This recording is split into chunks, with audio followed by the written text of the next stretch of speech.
যারা শহীদ হয়েছেন, শহীদ যারা হয়েছেন তাদেরকে আপনারা জানেন বেশ কিছু কয়েক মাস আগে আমরা জানিয়েছিলাম যে তারা 30 লক্ষ টাকা করে পাবেন তাদের ফ্যামিলি। হ্যাঁ, তো সেই এককালীন এবং এটার জন্য এই বছর যে অর্থ বছরটা যেটা শেষ হবে জুনের 30 তারিখে, সেই অর্থ বছরে সঞ্চয়পত্রের মাধ্যমে তারা 10 লাখ টাকা পাবেন। আর 2025-2026 অর্থ বছর যেটা জুলাই শুরু হবে এবং শেষ হবে জুন 2026-এ, সেই সময় আরও 20 লক্ষ টাকার তারা সঞ্চয়পত্র পাবেন প্রত্যেকটা শহীদ পরিবার। এবং প্রতি শহীদ পরিবারকে প্রতি মাসে 20,000 টাকা করে ভাতা প্রদান করা হবে। শহীদ পরিবারের সঞ্চয় সক্ষম সদস্যগণ শহীদ পরিবারের সক্ষম সদস্যগণ সরকারি ও আধা সরকারি চাকরিতে অগ্রাধিকার পাবেন। জুলাই 24-এর যোদ্ধাগণ 3টি মেডিকেল ক্যাটাগরি যথা ক্যাটাগরি এ, ক্যাটাগরি বি এবং ক্যাটাগরি সি অনুযায়ী সুবিধা পাবেন। এই ক্যাটাগরি এর আমরা বর্ণনা দিচ্ছি। যারা ক্যাটাগরি হচ্ছে যে যারা গুরুতর আহত হয়েছেন, আপনারা জানেন অনেক ইয়াং স্টুডেন্ট তারা কিন্তু চোখ হারিয়েছেন, অনেকের ধরেন কোনো লিম্ব নষ্ট, হাত পা পুরো কেটে ফেলতে হয়েছে, মানে যেভাবে তাদেরকে গুলি করা হয়েছে। তো এই অতি গুরুতর আহতকে জন্য ক্যাটাগরি এর 493 জনকে এরকম আইডেন্টিফাই করা হয়েছে। এই 493 জন জুলাই যোদ্ধা আমরা বলছি তালিকাভুক্ত। তারা চিকিৎসার পরও শারীরিক অসমর্থতার নিরিখে অন্যের সহায়তা ব্যতীত জীবনযাপনে তারা অক্ষম। ক্যাটাগরি এ শ্রেণী নিম্নোক্ত প্রক্রিয়ায় আর্থিক অনুদান ও অন্যান্য সুযোগ প্রাপ্ত হবেন। ক, এককালীন 5 লক্ষ টাকা তাদেরকে প্রদান করা হবে। এবং এটা কিভাবে দেওয়া হবে সেটা হচ্ছে যে এই অর্থ বছরে, যেটা আমি আবারও বলছি যে জুনের 30 তারিখে যে অর্থ বছর শেষ হবে তার এটা 2 লক্ষ টাকা ওনারা পাবেন ব্যাংকে চেকের মাধ্যমে। এবং আগামী অর্থ বছরে, যেটা আগামী বছরের জুনের 30 তারিখে শেষ হবে, সেইখানে 3 লক্ষ টাকা করে তাদেরকে প্রদান করা হবে। আর আবার তাদেরকেও প্রতি মাসে 20,000 টাকা করে ভাতা প্রদান করা হবে।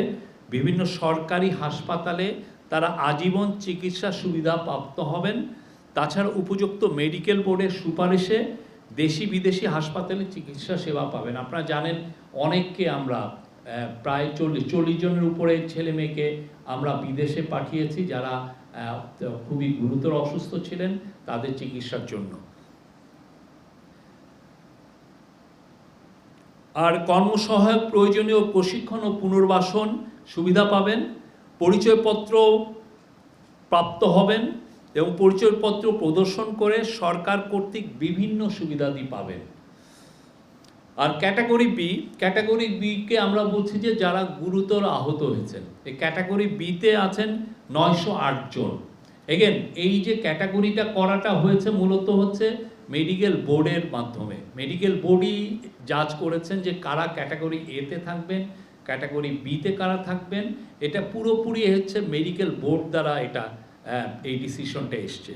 তো সেক্ষেত্রে ক্যাটাগরি বির ক্ষেত্রে গুরুতর আহতরই ক্যাটাগরি বিতে 908 জন জুলাই যোদ্ধা তালিকাভুক্ত, যারা পর্যাপ্ত চিকিৎসার পর শারীরিক অসামর্থ্যতার নিরিখে অন্যের আংশিক সহায়তায় জীবনযাপনে সক্ষম হবে বলে প্রতীয়মান। গুরুতর আহত জুলাই যোদ্ধাগণ নিম্নোক্ত প্রক্রিয়ায় আর্থিক অনুদান ও অন্যান্য সুযোগ পাবেন। ক, এককালীন 3 লক্ষ টাকা তাদেরকে প্রদান করা হবে প্রত্যেককে। এই অর্থ বছরে পাবেন হচ্ছে 1 লক্ষ টাকা এবং আগামী অর্থ বছরে পাবেন 2 লক্ষ টাকা।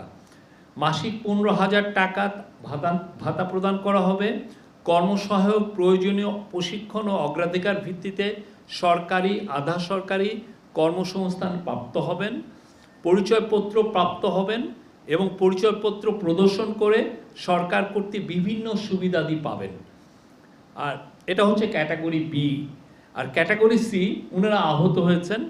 এই আহত ক্যাটাগরি সিতে আছেন 10,648 জন। এই 10,648 জন জুলাই যোদ্ধার তালিকাভুক্ত যারা চিকিৎসার পর সুস্থ হয়েছেন। আহত জুলাই যোদ্ধাগণ নিম্নোক্ত প্রক্রিয়ায় আর্থিক অনুদান ও অন্যান্য সুবিধাদি প্রাপ্ত হবেন। ক, এককালীন 1 লক্ষ টাকা তাদেরকে প্রদান করা হবে। খ, মাসিক 10,000 টাকা প্রদান করা হবে। গ, পুনর্বাসন সুবিধা প্রাপ্ত হবেন। গ, পরিচয়পত্র প্রাপ্ত হবেন এবং পরিচয়পত্র প্রদর্শন করে সরকার কর্তৃক বিভিন্ন সুবিধাদি পাবেন।